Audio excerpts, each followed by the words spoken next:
أعوذ بالله من الشيطان الرجيم بسم الله الرحمن الرحيم اللهم صل على سيدنا محمد وعلى آل سيدنا محمد وأصحابه وبارك وسلم ربي اشرح لي صدري ويسر لي أمري واحلل عقدة من لساني يفقهوا قولي. Warda, are you going to make dua for us?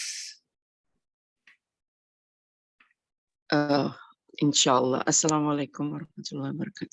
Alhamdulillah rabbil alamin wassalatu wassalamu ala asyrafil mursalin sayyidina wa nabiyyana wa maulana Muhammadin sallallahu alaihi wasallam. Rabbana atina fid dunya hasanatan wa fil akhirati hasanatan wa qina adzaban nar. Rabbana zalamna anfusana wa illam taghfir lana wa tarhamna lanakunanna minal khasirin. Rabbana taqabbal minna innaka antas samiul alim wa tub alaina innaka antat tawwabur rahim.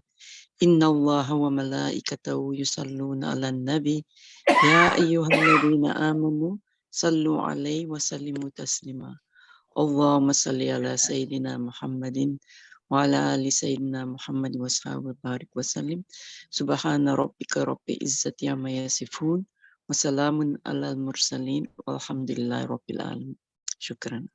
Shukran, Warda, and shukran to everyone else. Welcome. May Allah subhanahu wa ta'ala make this a fruitful and beneficial session for us. Amin ya rabbal alameen. Now, last week, we were dealing with the attribute of Allah subhanahu wa ta'ala, that Allah is unlike creation. And we dealt with time before, that time never applies to Allah. And last week we dealt with the question of space never applying to Allah subhanahu wa ta'ala. So when we talk about time and space never applying to Allah, that we are able to motivate it. We are able to understand it firstly for ourselves, and we are able to explain it in a logical way and a rational way to others. And we ended off by saying that it would be important for us to go back to this question of, in a sense, where is Allah? How should one respond to a question like that? So we will start off by continuing with the fourth attribute. Allah is unlike creation, dissimilar, no similarity to creation, anything in creation. And then we'll go on, if time allows, inshallah, to the fifth attribute. So we go to the slides first of all. Yes.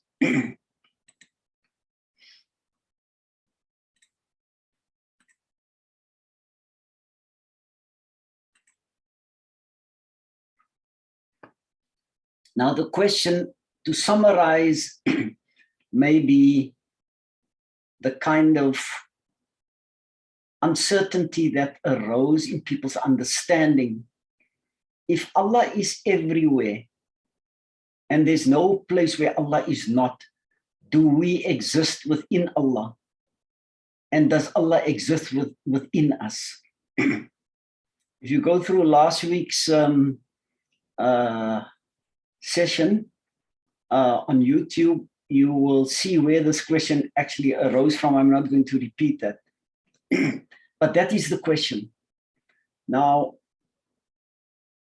I'm tempted to put the question up and to get a response, but I would rather than just go into it, because we have some other areas to cover as well.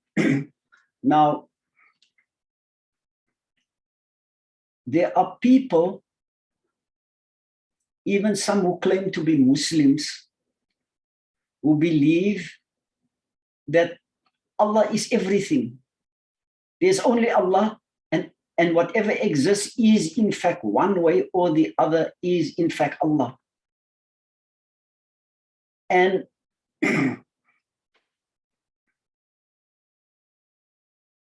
nothing exists except that it's Allah in the form of creation. They believe that. They believe in the oneness of being. Now one can go through their motivation of why they are saying it. And it can even sound logical.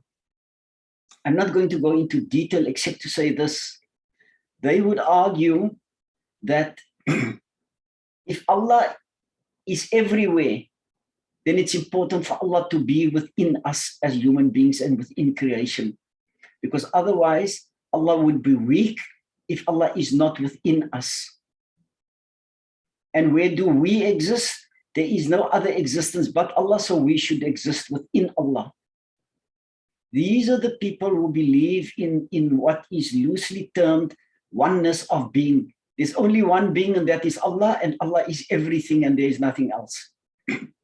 Now, there's a big word, anthropomorphist is what they are called. Don't worry about the term. We're probably not going to refer to it again. But if and when we do, these are the people who believe Allah is everything and everything is Allah. If we left it like that, it could almost sound logical. Now,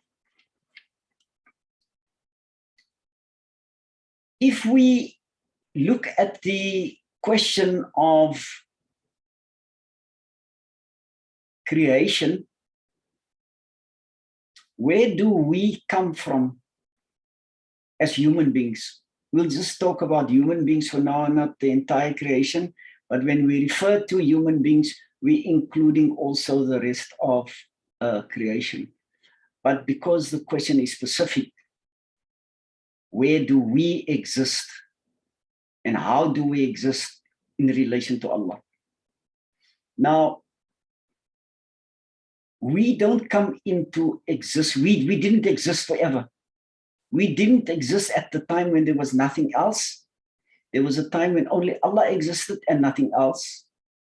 So human beings only began their existence when Allah decreed for them to come into existence. How did Allah decree?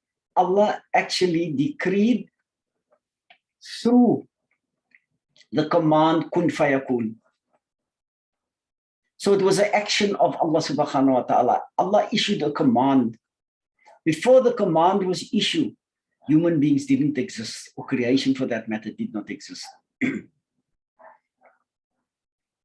So if we look at that, then the existence of creation is only possible while there is a link to the divine attributes of Allah. If there is no link to the divine attributes of Allah, then there can be no existence for anything in creation. Because human existence and creation generally is preceded by a state of where they did not exist at all, and they were waiting to be brought into existence, relying on that from a source that was other than themselves. Because they didn't exist, they couldn't rely on themselves. So it was important to note that when we talk about Allah is different from creation, we must keep this particular point in mind and build on that in order to get a better understanding of how to answer the question.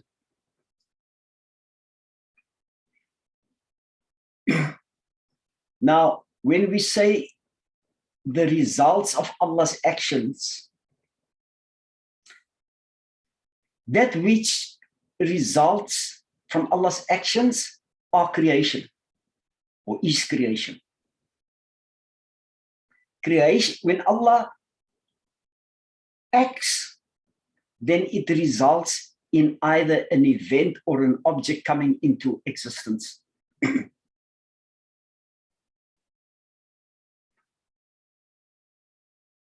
Now, when we say that nothing that was brought into existence through the actions of Allah can exist within the essence of Allah subhanahu wa ta'ala. Nothing. Why? And we've covered some of that before, is that creation, and we've dealt with it last week, go through that again if to clarify it for yourself, is that creation requires space within which to exist. And creation is composed of different parts and pieces, and it comes together as that object or that event. And it happens, even an event happens within a particular location or within space. That alone should somehow be enough to say, therefore, creation cannot exist in Allah, because we are now trying to say a primary requirement for creation's existence is that it must occupy space. And space doesn't exist within Allah subhanahu wa ta'ala. Space doesn't apply to Allah subhanahu wa ta'ala. And Allah is not composed of different parts. And creation is. Because if we were to say, like some of these people, everything is Allah and Allah is everything, it would mean that Allah subhanahu wa ta'ala's perfection requires creation to be perfect. Because if creation existed within Allah, then it means if that is not there, then there is something lacking in the perfection of Allah. It needs something else to become perfect. Look how fallacious, how unreasonable their argument is.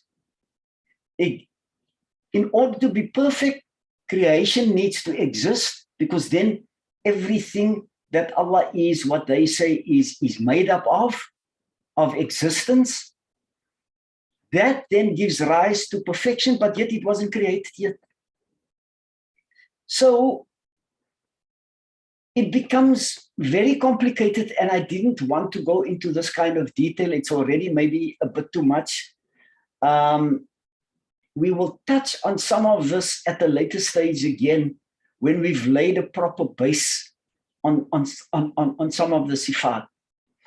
But except to say that Allah cannot be qualified by creation, because creation didn't exist forever. There was a period when creation was non-existent. Now, creation falls in one of two categories. Generally, any form of existence, that which is dependent and reliant on an external trigger to come into existence, and that which is not reliant on that and which existed eternally, without any need and without any beginning. Those are the two different types of existence. Now, you cannot take the one type of existence and apply it to the other. They are completely different. And what would be even more incorrect is to take the laws that applies to the one form of existence and apply it to the other and say that they are equal.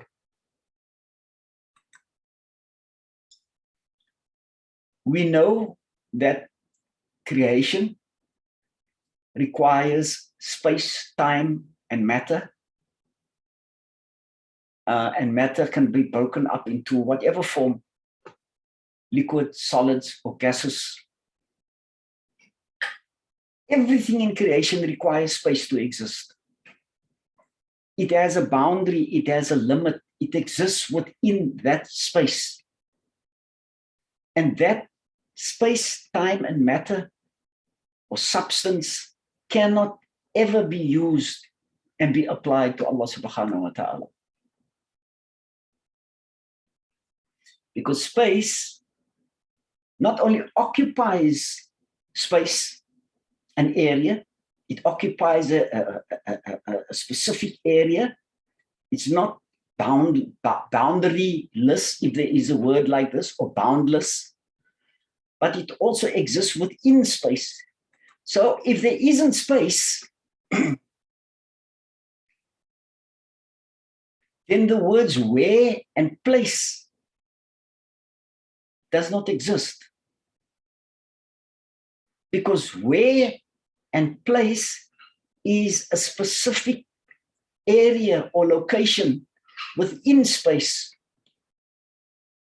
Without space, there is no where and there is no place.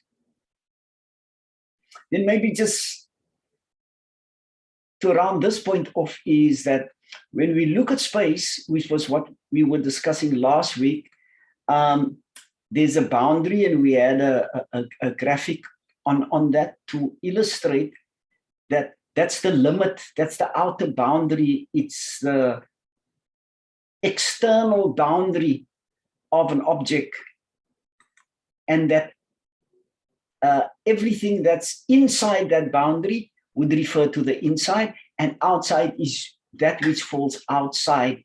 It's external to that specific thing that we are referring to. But that only applies if there's space. Now, I'm almost for myself feeling that I'm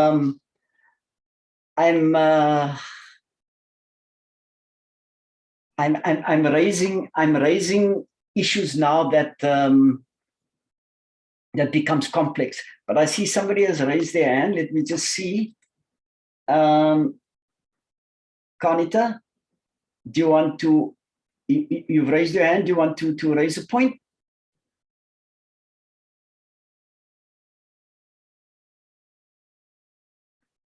Okay. Okay, so we had this conversation yesterday, and I said something similar to that of, you know, Allah is within us. And you said very strongly, no, it is not so. And I understand now exactly what it is that you mean. But my question is it not then more of a romantic notion to feel or to try and believe that Allah is within us, especially if you lack direction in your life? Is it not just a nice idea to be telling yourself that Allah is within you, not in the sense of the, you know, like you are theoretically explaining it now, it is so or it isn't so, but, you know, is it just not a nice idea to be clinging on to be feeling that Allah is within us? Okay. But I understand that what we should rather be saying, listening to you now, is rather that we see the grace and the majesty of Allah in all living things, rather than to say that Allah is within us. Okay, we're going to actually, I didn't open the floor yet, Kanita, for comments and questions. The procedure is we first do a certain amount of input, then we open the floor for the comments, but your comments are very valid, and maybe some of the things that I will say in conclusion to this will maybe clarify also some of the points that you've raised. But let me move on to the next point. So here comes the question, restated again. Does Allah exist within us? Do we exist within the divine being itself? If not, then where is Allah? That's the question, in a sense. Now, the word where is linked to a location in space, and we said space doesn't apply to Allah. We've been through the proof of why space cannot apply to Allah. I'm not going to repeat that. But it's important to remind ourselves that space doesn't apply to Allah. Therefore, when you use the word where, then you can't be referring to Allah in any way whatsoever. Secondly, Allah is not a substance of any type. Allah is not also composed of anything. Allah is Allah. And Allah does not require a space within which to exist. Allah's existence is outside of space. So when we use the word where, we are immediately referring to that which is created. And then the laws of the material world, which applies to where, kicks in. It applies to creation,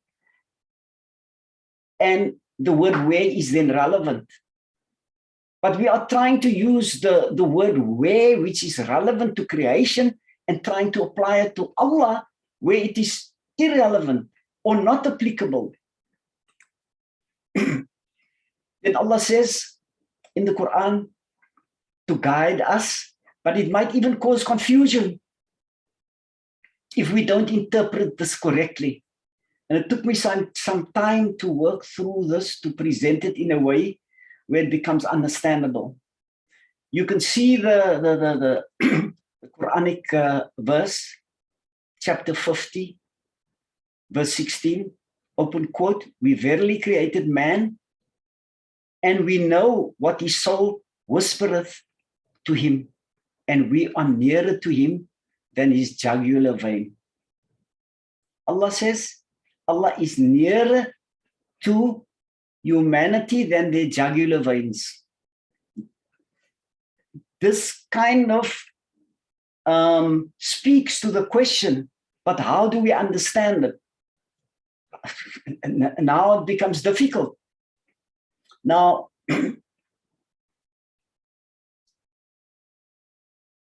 let me now open the floor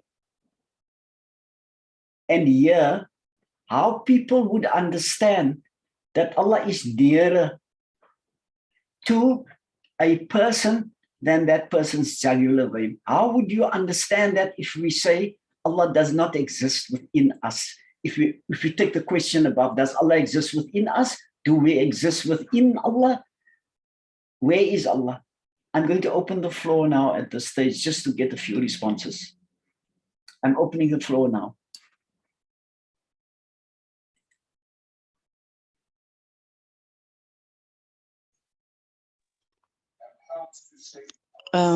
May I attempt? Yes, please inshallah?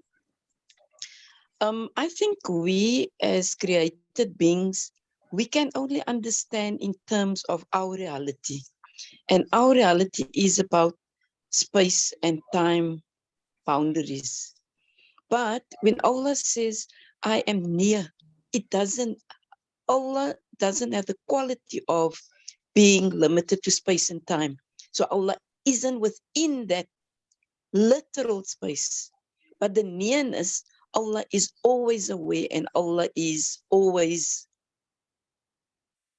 present without being limited to our realm of space and time and limitations. That's my understanding. Very good answer. Very good answer. Shukran, Sister Warda.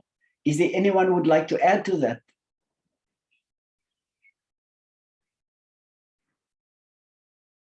Okay, let me move on. Now, before I forget to share the screen, is the screen shared on your side?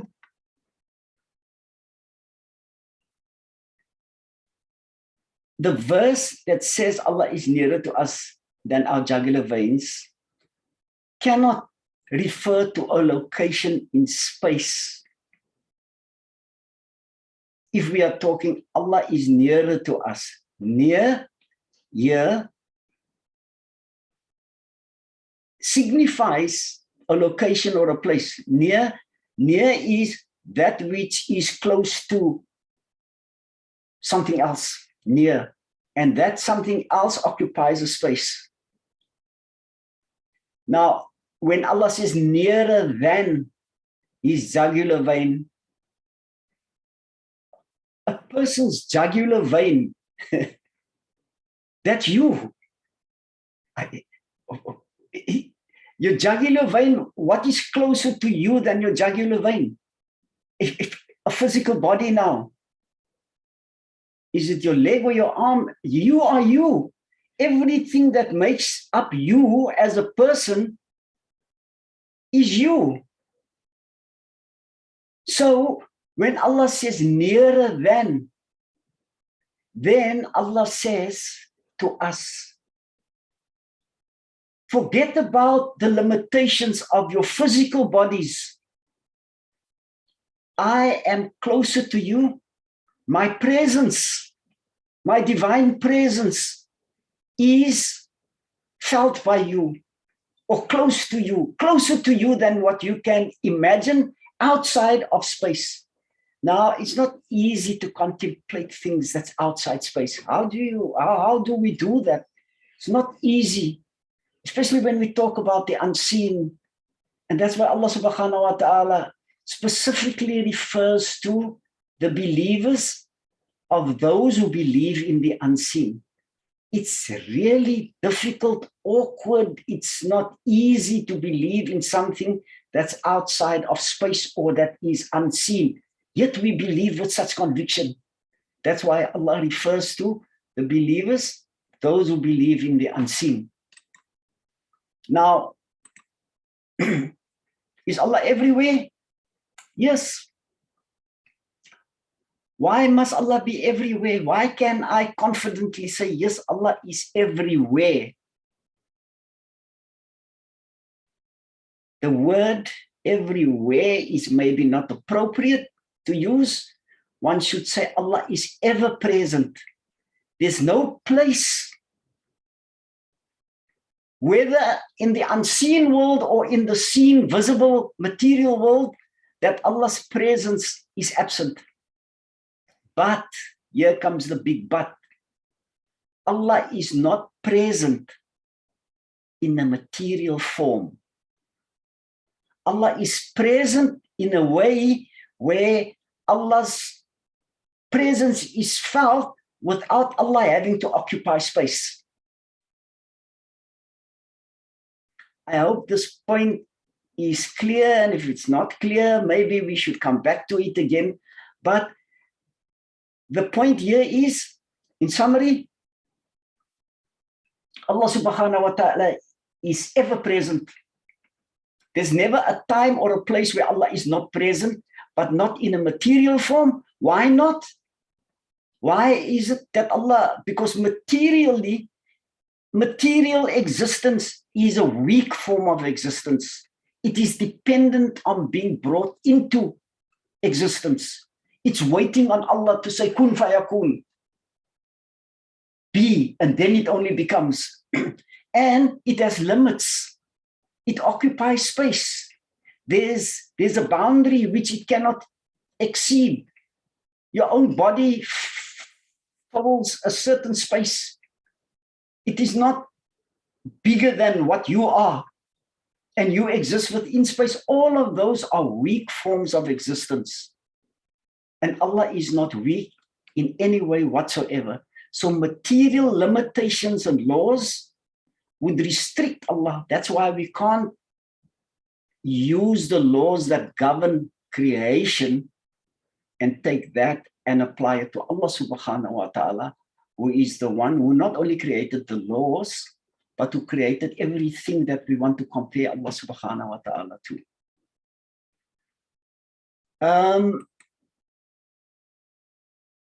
Before I go on to, let me just hear, I want to hear from people whether the understanding about, go back to the question, does Allah exist within us?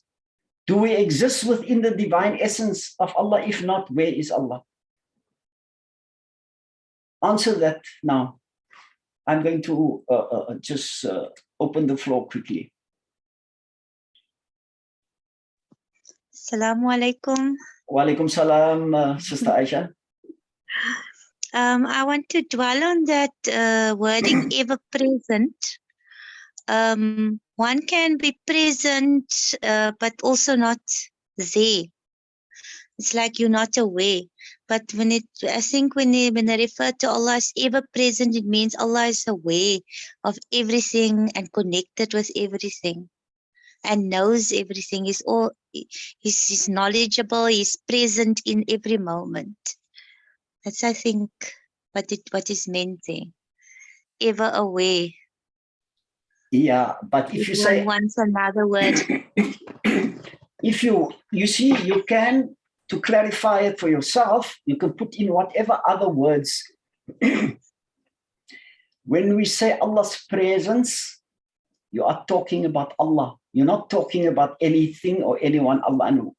Who is Allah? Allah is the one to whom all the sifat and all the names belong, and all the qualities and abilities. Allah, the one who has knowledge, who has power, who has the ability to create and to know and to whatever, that is the one who is ever present. So when we go into the actual sifat and attributes and names of Allah subhanahu wa ta'ala, we should not make the mistake by saying that power is separate from, example, knowledge. Both power and knowledge and awareness and presence all belong to the one that we are speaking about, and that is Allah. So yes, you can use another word for ever present. What I was referring to specifically is because we were referring to a location. Without Allah subhanahu wa ta'ala occupying space, because that would be a weakness. Right. Okay? Okay. But if you're not happy, then you must say so. No, I'm fine. I completely understand that Allah does not occupy space. So ever present does not mean physically there in that space. Yeah. Okay. Anyone else would like to make a comment? Yes, can I? Yes, please. I think the difficulty comes in the fact that we only have limited words to describe concepts. And I think if we had a different word to describe the way, as we refer to Allah, compared to the way where we physically are as physical beings, then it would be a very easy concept to explain. But I think that it's hard for us to explain it in words because our words are limited. Yeah, no, the point is very well taken. But on the other hand, if there was a word to describe something or someone or a concept or an event, and it was not familiar to us, then it would also serve very little purpose. So I use a word that you've never heard before, and you hear the word, you can spell the word, you can say the word, but the meaning flies way over your ability to understand. And that is Allah. Allah is not conceivable by the human mind. The human mind has not been created by Allah. For that matter, anything in creation is able to fully comprehend who and what Allah truly is. Only because Allah is perfect. So if you were to describe, for example, presence or awareness or knowledge or whatever, and so we're going to come to some of that later on. Each one of those attributes are perfect. What does perfection mean? Perfection means there's nothing that can change it, be added to it, or be taken away from it. As it is complete. Now, who can know that kind of perfection? Only the one who possesses that. And that is Allah. So only Allah can truly know himself. No one in creation, but we are instructed to climb that ladder of knowledge towards getting to know Allah subhanahu wa ta'ala better. And that ladder has absolutely no end. No one, not even Rasulullah sallallahu alaihi wasallam, has the ability or had the ability to know Allah as Allah truly is. Because he's a created being. Only perfection can truly comprehend and know what perfection is. And only Allah is utterly and totally perfect. I'm going to leave it like that for now. And move on to our next sifat, inshallah. The next sifat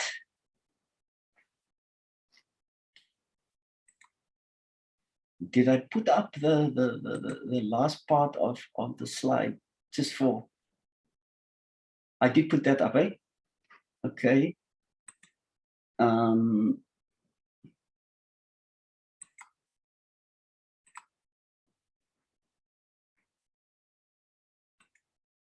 So we go to the sifat of qiyamuhu binafsi. Self-sustaining and self-existent. It's big words, but inshallah we'll try and explain it and simplify the concepts of self-sustaining and self-existent as best as we can. Now, the definition of self-existent is that which exists without any assistance, so to speak. It exists completely by itself, independently of any other force, power, object, or cause. And it is not something that was created. It's uncreated and it's utterly autonomous. It exists within and by itself. That is the definition of self-existent. Just the definition now, before we come to the actual sifat itself. Now, Allah subhanahu wa ta'ala is not subject to any trigger or compulsion. The word therefore must never applies to Allah subhanahu wa ta'ala, because Allah, as the owner, the controller, the governor of this entire creation, does whatever he pleases. Nobody can compel, or I was going to use the word force, I don't know what other word to use, but do things that makes Allah do something that Allah doesn't want to do in his own right anyway. No one. So the word must is not a word that's applicable to Allah subhanahu wa ta'ala. Because Allah is not driven or motivated by reward or benefit. Allah does what Allah wants. And nobody can call Allah to account, but Allah can call us to account. But Allah can do what he wants. Now, some of the people who have slightly different beliefs to the Ahli Sunni wal Jama'ah, they believe that there are certain things that you don't have to explain, and that the question of benefit and the reward and good and bad can, or bad can never be applied to Allah, because Allah is beyond doing bad. If you ask them now, where does bad come from? Then they give you some other answer which is not acceptable. We won't go into that. But the key thing is to realize that Allah is not benefited.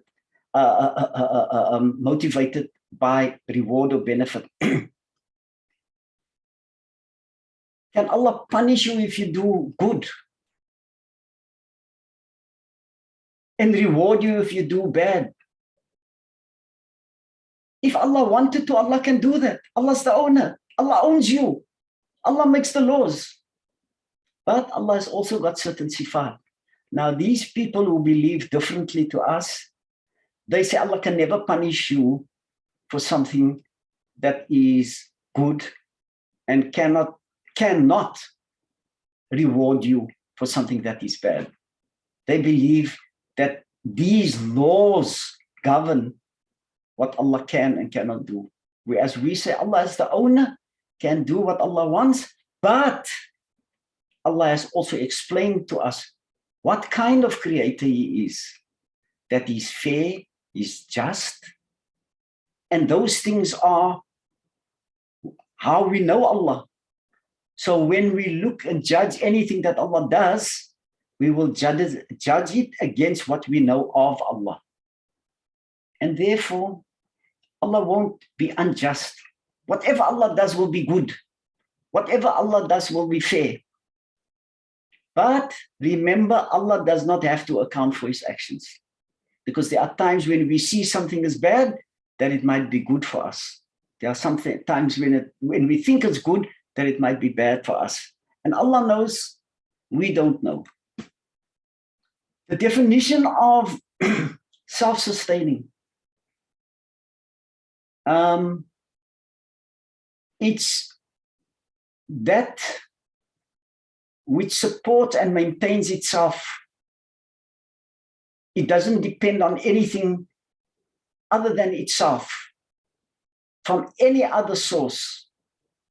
It only depends on itself. It doesn't rely, it doesn't require any other form of assistance or help or aid to maintain its divine presence, its divine being. Now, look how different this is to creation. Everything in creation requires sustenance, rest, and sleep. Without that, it can't continue to live. That which is alive must rest. Even plants must rest and require sustenance. But Allah doesn't require anything like that. And we've been through that when we dealt with the Ayatul Kursi. Slumber does not cease Him, nor does sleep. Just so that we can know Allah doesn't ever rest and Allah doesn't need that. Allah continues to be self-sustaining regardless of any need that we associate normally to ongoing life.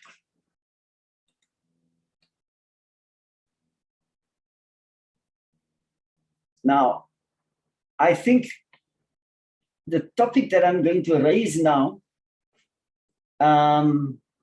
is going to require perhaps some more time, but I'm going to basically introduce it so that you can ponder on it. And when we deal with it next week, we can then see where the gaps have been filled and where it's not being filled, and that you actually, in a sense, almost come prepared to deal with this particular topic. Now, the statement as it's presented here, the perfect divine state of Allah's actions are never dependent or affected by what arises or happens in creation. What we are saying, whatever Allah does cannot be influenced or dependent on anything outside of Allah. Anything that which is not Allah is creation. created by Allah. So that which was created by Allah, Allah is never dependent and affected, but whatever happens there, good or bad. That's a point we've made several times. Now, to keep our Tawhid pure and correct, we must understand statements like this correctly. If we do good, then Allah will reward us. That's a common statement. If we call on Allah, then He will respond.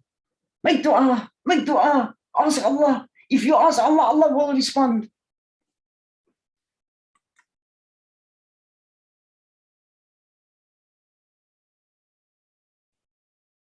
I want to, in a sense, almost pause there.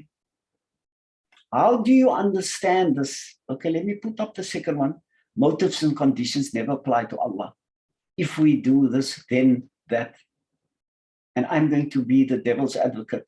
Sorry to use a term like that in this type of session, but I'm going to engage you on this issue. And inshallah, Allah willing, we will continue with this in our next session. Now I want you to respond to, if we do good, then Allah will reward us. Remember what we said earlier? Allah is not dependent or affected by what happens in creation. But now we say if we do good, then Allah will reward us. If we call on Allah, we have the option to call on Allah. But if we call on Allah, then Allah will respond. I'm going to open the floor and I want us to respond to what I have put up there now. How would we come up in a way where our Tawhid is correct and pure? If we say motives and conditions never apply to Allah, but yet we do this kind of thing every day. The floor is open.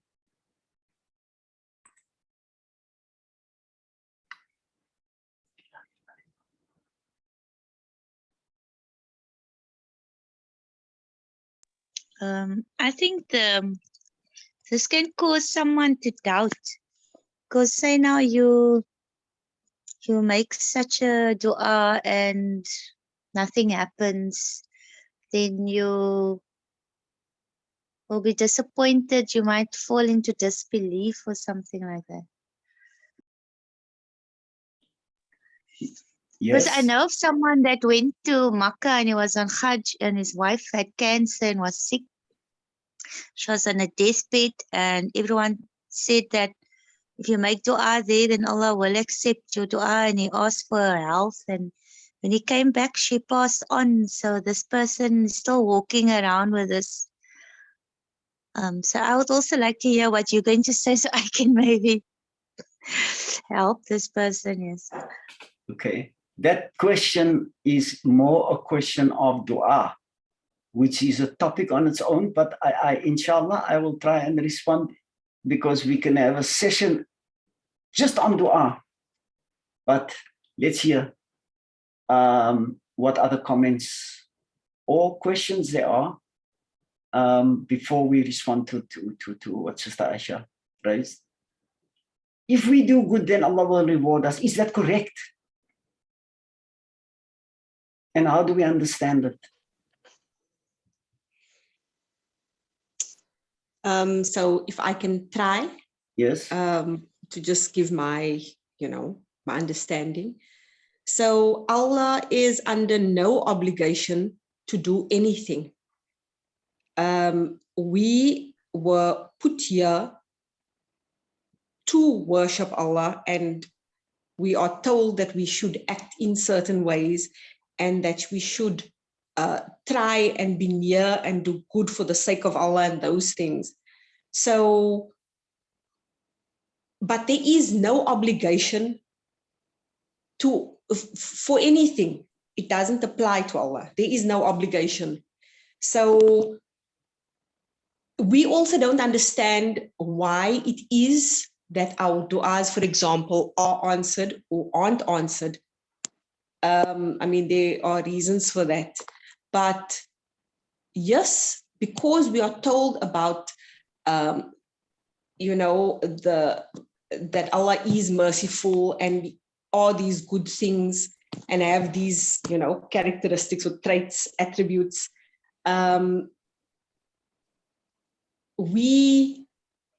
Yes, we should be doing this and we should be appealing because we are told that Allah does answer, but there is no obligation to be answered because we don't understand what the reasons are. Can I just ask? The question is what it should be read with the next line: motives and conditions never apply. If we do good, we're actually putting a condition down. If we do good, then Allah will reward us. If that even implies time, doesn't it? If we do good, then Allah will reward us.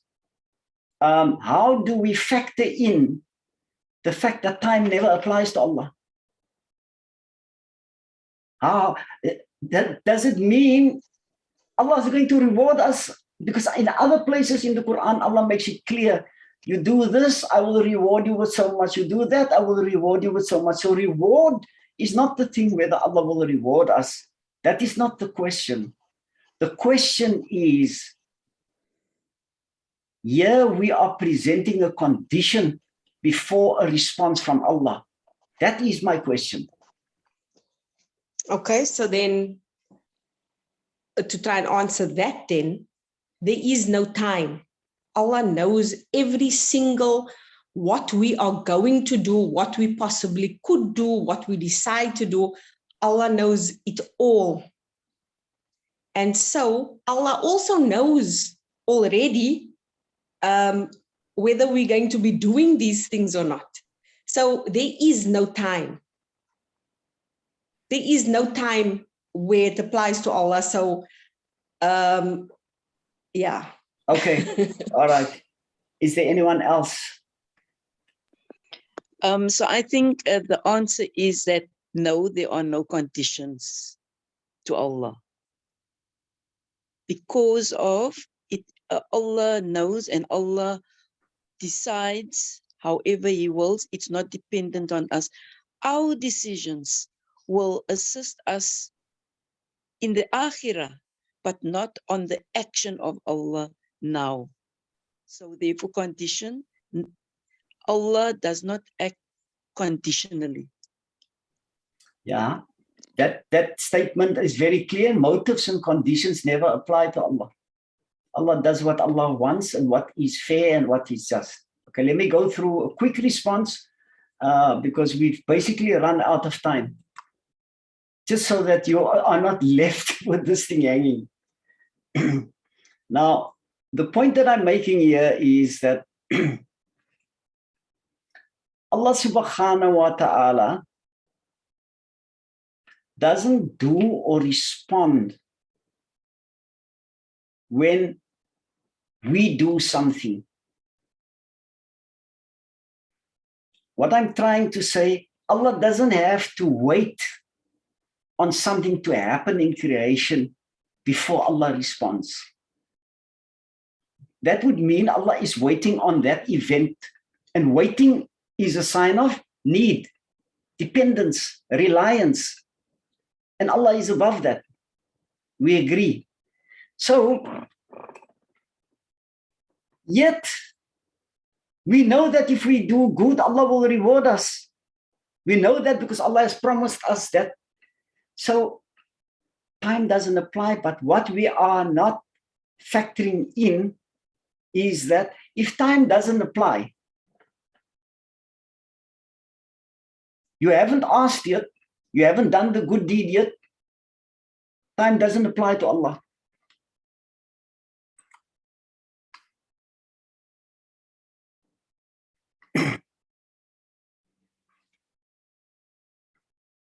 What does Allah know? Allah knows you're going to ask. Allah knows you're going to do a good thing before you were even born. Because time doesn't apply to Allah. Allah knows everything in your entire life from the beginning to the end, and everything that happens from the moment you are born till the moment you die. Allah knows all of that before you were even born. Does Allah know you're going to do good? Every single good deed,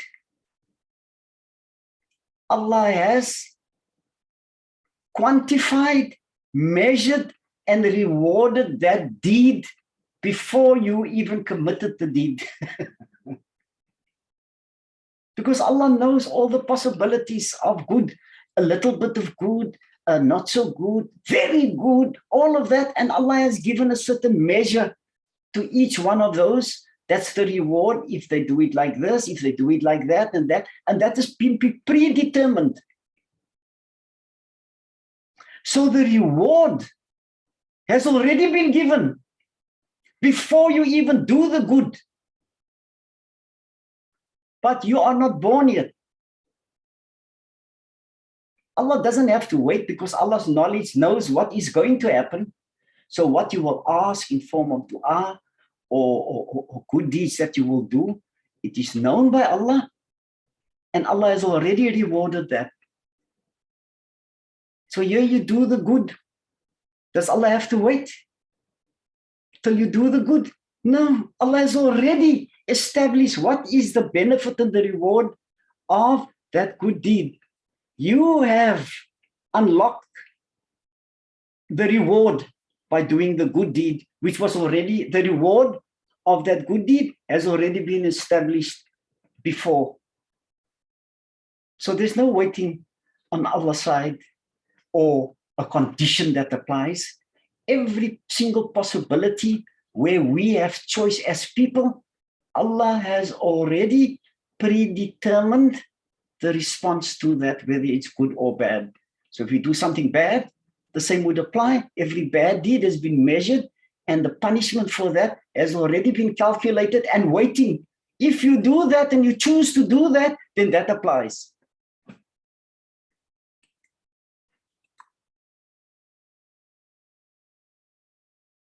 I'm not even going to go to the next step, but let me show you what it is.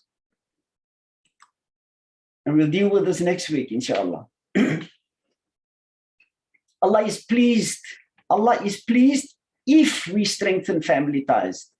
Allah is angry if we disobey Him. We'll deal with that next week. But let me hear whether the response that I've given, whether you are satisfied with this first response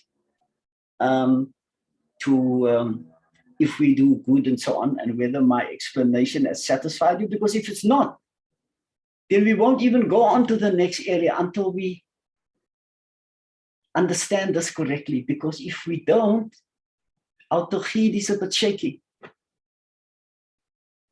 Oh, you didn't see what I did now because I was not sharing the screen.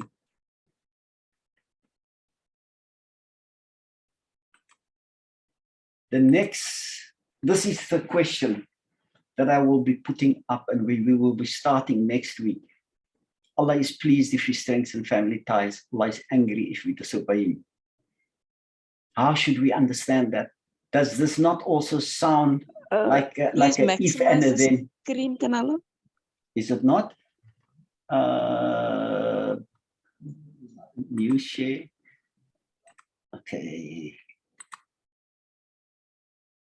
Is that maximized now or not? Shukran, yes. Okay. This also sounds conditional. Allah is pleased when we do certain things. Allah is angry when we do certain things. So it's waiting on that thing to happen before Allah is pleased, and it's waiting on that thing to happen before Allah is angry. Which in a sense says that we can determine whether Allah is pleased or angry. May Allah forgive us for even using those words. But before we go to this one, because this is for next week, let's hear if this first part is understood a bit better now or not, or should we go over it again?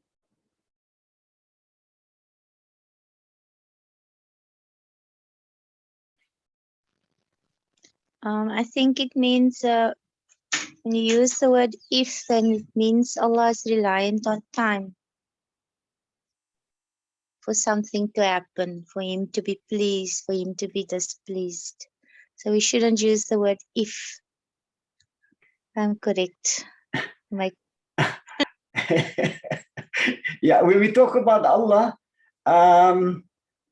then we must be careful what words we use. Yes, but the concept that we try to illustrate is that how does it work if time doesn't apply to Allah, but we haven't done the thing yet, then how does the question of reward work?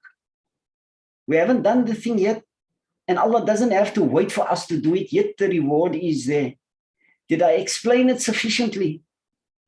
Or must it be explained again in a different way? If we make dua, Allah will respond. If we do good, then Allah will reward us. Uncle Salie, how are you? Alhamdulillah, Ibrahim, mashallah, tafadal. Marv, I'm just trying to catch up quickly. Yes. If we speak about Allah subhanahu wa ta'ala, the if and the then, right? I'm just gonna veer off just for a few seconds. According to Sheikh Abdul Qadir Jilani rahmatullahi, he says you get 3 types of people, right? Yes. And we as human beings, we have to be honest with ourselves what type of person we are. And the 3 people that he's speaking about is the one that fears Jahannam, the one that wants to go to Jannah, and the 3rd person that doesn't care where he goes. So in that context or concept, he's talking about, we all know Allah loves us, right? Yes. And our return to Allah is to love Allah subhanahu wa ta'ala. Yes. So if we are speaking about the if and the then it's like a business transaction. If we're talking about, if you do this, then Allah will reward you. Now that is for the people that is either the fear of Jannah, they're doing it because they want the reward of Jannah, and the other person that does good, he wants to be free from the fire of Jahannam. And the 3rd person, he knows Allah subhanahu wa ta'ala love him so much, he doesn't care, even if he goes to Jahannam, he knows that was written for him. But it's out of the love of Allah subhanahu wa ta'ala that he needs to burn in the fire. But what fire? We won't mention which fire. So when it comes to us thinking in this concept of the if and the then, and also our Aqidah regarding that Allah has already written our life on this dunya, and we are just being like an actor on the screen of this world. Wake up every day and act out what we need to act out, because it's pre-written already. And Allah subhanahu wa ta'ala give us the energy and the strength to make that dua, to ask, or get that encouragement to ask. But then, in our human nature, in our nafs, it's not happening in that moment. It may be happening sometime, or it doesn't even happen at all. So I would say it's a very easy thing to understand if you choose who you are of those 3 people. Yeah, shukran, Ibrahim, and shukran for joining our session. What I want to say, though, is we're going to come to the topic of qada and qadr, predestination, what Allah has put out, and how to understand it with the correct tawhid.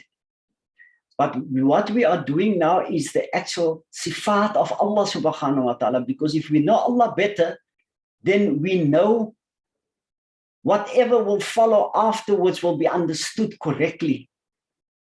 Now, when the sifat we're actually dealing with here is Allah subhanahu wa ta'ala is self-sustaining and self-existing, and that Allah is not driven by motives and conditions. So if we say not driven by motives and conditions, then how does this, because this is not something that is unknown to us. If we do good, then Allah will reward us. This is a very common thing that you hear from the mimbar, you hear it from your parents, you hear it from your ustad. How should we understand it? The words are not wrong, because that expresses... Can I say something? Yes. I think what it means here is if you say if and then, it's like Allah is waiting on a trigger for something to happen. Yes. And Allah does not need to wait for a trigger for something to happen. That's very good. That's the first part. But the second part is the reward. How do we understand the reward part? So Allah doesn't wait for a trigger, but Allah will reward us, and Allah's going to reward you for every single good thing that you do. There is a reward for that. There is a reward for every single good thing that you did. Or the bad, you qualify for punishment, but Allah might forgive you. But how is the reward? Allah doesn't wait on the trigger. Yet you're going to get reward, but you didn't do the good yet. How do you understand that part? But may I? Yes. Like, I think if we replace if with when, we can see that when we do good, Allah will reward us, but it's not time bound. Allah is not time bound by when we are going and then it will. Allah's knowledge is all encompassing. You see, so for all the good that we will do, Allah already will reward us, not dependent on the condition. You see, when That's is my also, when you've used the word when refers to? I see, Time. I flipped the... Yeah, when is just another word for time. You're referring to that moment when you will do the good, then Allah will reward us. I'm going to have to explain this again next week. Okay, can I just attempt? It must be short. It must be short. It Sorry, I'm saying this to her because of the family connection. Okay. Allah exists beyond, outside of our concept of space and time. Yes. And so all the possibilities and options are already known to Allah. So if we do good, it's already known. And it's therefore immaterial of when in our terms it happens, because it's all known already. Yes. That's my answer. And what about the reward? Okay. So it's already known if we're going to be doing this good deed or not. And so it is known if we're going to be doing this, and so we will be given the reward because it is all known. Yeah, the reward has been determined. I will end off on this note. The reward for every single good deed has already been determined by Allah subhanahu wa ta'ala, regardless of who, when, and how. That doesn't get factored into at all at the time when Allah subhanahu wa ta'ala determines the weight of it. Because the same good deed might measure up differently for a different person under what circumstances, but Allah knows the details of that because Allah knows everyone's history before they were even born. But Allah has also measured the weight of your good and your bad and given it a quantity, a measure. So when it is said, if we do good, then Allah will reward us, because the if means possibility. Possibility. If you do good, you might not do good, but you can do good. So if you do good, it's a way of encouraging you. There's a reward waiting, but Allah doesn't wait, but we wait for the reward if we do good. But I'm going to leave it like that because I'm way over my time that I've allocated. I wanted to actually stop earlier, but I am extremely happy that we're engaging with the issues and not just accepting it. Because if you can't explain it to yourself, how are you going to explain it to your child or your sister or your aunt or whoever you are talking to about these things? You have to be able to understand the concept of time never applies to Allah and space never applies to Allah. How are you going to explain it in a way that strengthens your Aqidah? It strengthens your belief, not because it's been told to you or somebody used certain terminology and dazzles you with words and concepts, but because it has made sense to you and you understand it. So I want to actually conclude on that note. If people, even if you do mind, I'm afraid I'm going to have to conclude the session tonight, and I hope, inshallah, that we will make the debate as robust as it's been tonight, even more. We're talking about Allah. And Allah loves it if we make effort to want to understand Allah better. We're not just believing blindly. We're not just accepting, because when we leave here, we should actually feel, oh, now I understand that thing better. And there will be always more and more and more to know about Allah. May Allah subhanahu wa ta'ala open our hearts, our minds, our tongues, our hearts, that we are able to benefit and that we are able to get closer to Allah subhanahu wa ta'ala in our search, our desire to want to get closer to Allah subhanahu wa ta'ala. Walhamdulillahi Rabbil Alameen. I'm ending the formal session now, and we are going to continue with this. And I'm going to ask our brother Ibrahim, Ibi, to make dua for us. Short dua. آمين. تفضل. إن شاء الله. تفضل. اللهم صل على سيدنا محمد وسيدنا محمد كما تحب وترضى بن تسل عليه. آمين. الحمد لله رب العالمين والصلاة والسلام على أشرف المرسلين سيدنا ونبينا مولانا محمد صلى الله عليه وسلم وعلى آله وأصحابه أجمعين. اللهم أنت السلام ومنك السلام. تبارك ربنا وتعالى يا ذا الجلال والإكرام. سمعنا وطعنا فرعنك ربنا وإليك المصير. ولا حول ولا قوة إلا بالله العلي العظيم. يا الله يا رحمن يا رحيم يا ستار يا غفار يا كريم يا رزاق يا عليم يا حكيم يا حنان يا منان يا ديان يا برهان يا سبحان يا حي يا قيوم يا حي يا قيوم يا حق يا بديع السماوات والأرض يا ذا الجلال والإكرام. اللهم صل وسلم على سيدنا محمد في الأولين وصل وسلم على سيدنا محمد في الآخرين وصل وسلم على سيدنا محمد في الملأ إلى يوم الدين وصلى الله على سيدنا محمد وعلى سيدنا محمد كما تحب وترضى بنت عليه. We say shukran to Sheikh Salie for this evening's presentation.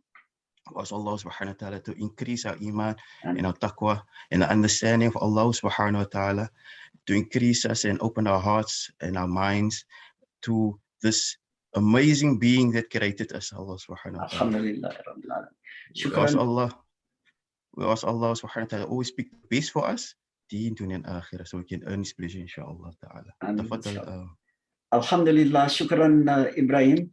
And can I please correct, I've made it very clear And for those who didn't observe it, I understand I am not a sheikh, I'm not an imam. I regard myself as a seeker of truth, and I have dedicated my life. Alhamdulillah, our Sheikh Khazim has given me ijazah to conduct these sessions, and I use that as my and I Buddha Salie is fine, or Salie, or anything, or Uncle Salie is fine, but not Sheikh, because I don't qualify for that title. But Alhamdulillah, shukran, please don't forget to make dua for my wife. My wife is not well. That Allah SWT must give her complete shifa, and put that tranquility in her heart with whatever Allah has decreed for her. Alhamdulillah, Rabbil Alameen. Allah SWT guide all of you and your family, and make it easy for you. We'll see one another next week, inshallah. Assalamu alaikum wa rahmatullahi wa barakatuh. وعليكم السلام ورحمة الله وبركاته. وعليكم السلام ورحمة الله وبركاته. وعليكم السلام ورحمة الله وبركاته. وعليكم السلام ورحمة الله وبركاته. وعليكم السلام ورحمة الله وبركاته.